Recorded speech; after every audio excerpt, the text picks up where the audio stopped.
Grey Wolf Entertainment presents the WWE Elimination Chamber special with Simon Tackler and Nims. We're here with former NXT Women's Champion Tiffany Stratton, now a new member of the SmackDown roster. It is Tiffy time, and Tiffany, thanks for joining us. First off, how's the experience been on SmackDown so far?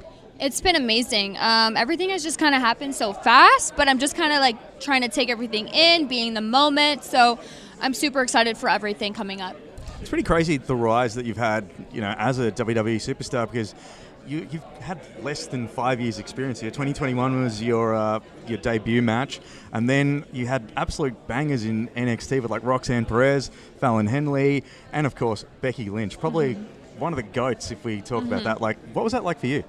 Wrestling or NXT in general? Yeah. NXT, I debuted in 2021, like you said, and I only had like 8 weeks of experience of just wrestling in general. I was just thrown on TV so quick. So everything just happened so fast. Like, I was wrestling on TV. Next thing you know, I have the title. Next thing you know, I'm in a program with Becky Lynch. So everything just happened so fast. But I always tried to stay in the moment. But NXT was amazing.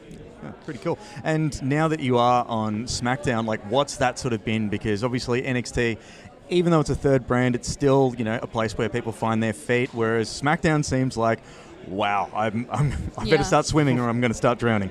Yep. So honestly, like, I truly feel like I belong on Raw or SmackDown. I think NXT, I stuck out like a sore thumb. And I really truly think I belong in SmackDown. And even with your matches so far on SmackDown, it was a really interesting crowd response, I thought, because it felt like even the fans who may not have known you, every time you were hitting a big move or one of your signature moves, there was a gasp and like, oh my God, I can't believe she did that. Is that cool to know, like, okay, you think you know me, you don't, like, wait till you see what I can pull off? Yeah, I always love proving people wrong. I feel like I get judged a lot just because of the way that I look. Or the way that I talk, or my character. So I love, hitting like my Alabama slam or my moonsault or my back handspring elbow, and people just like reacting to that, and I'm like, yeah, That was one of the cool things.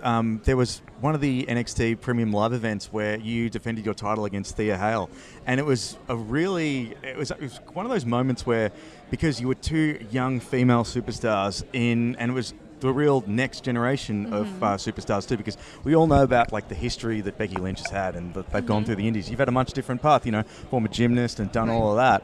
So it was a moment where it's like, well, let's see what these girls can do, and you actually nailed it out of the park. Oh, thank you. So did you feel the added pressure that like, oh, there's all these people going to watch us and judge us? Oh yeah, I feel like I immediately got judged just because it didn't come from a wrestling background. But like I said, I love proving people wrong. I love, trying to make a name for myself and it going well.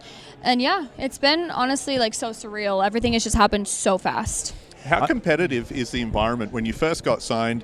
You go through the tryouts, you go through the NXT system, there's a bunch of people all doing it at once. What's that like? Is there some camaraderie, or is it like we're all battling for the same spot, really? I would say like we're all battling for the same spot. I would say it's very competitive, but in a very healthy way. Yeah. So you you did gymnastics for a good chunk of your everyday life, and I know it's quite a consuming sort of beast, and it's something that your parents would have had to make a lot of sacrifices. You would have had to make a lot of sacrifices. How did you feel that has helped you with your new role as a wrestler? Because there's a lot of body conditioning in gymnastics.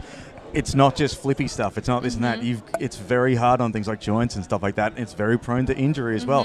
Did you find that the lessons that you had as a gymnast translated to WWE, or did you have to unlearn some instincts that you might have had as a gymnast to become a pro wrestler?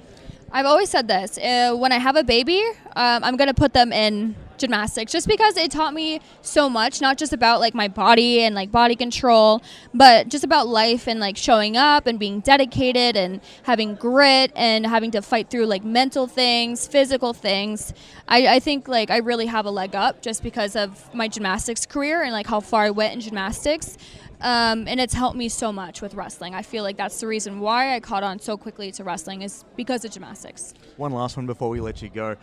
Now that you're a WWE superstar on SmackDown every week.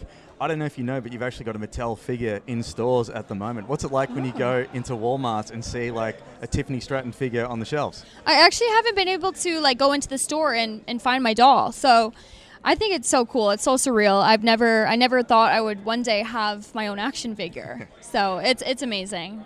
It'd be pretty awesome to. I mean, growing up, especially as a wrestling fan, you know, that's the sort of stuff that we only have to sort of link up with. But now in like 2K24, you're in video games or in action figures. It seems pretty surreal. Yeah, it's insane. Well, good luck tomorrow night at Chamber, you. and thanks so much for your time. Thank you for having me.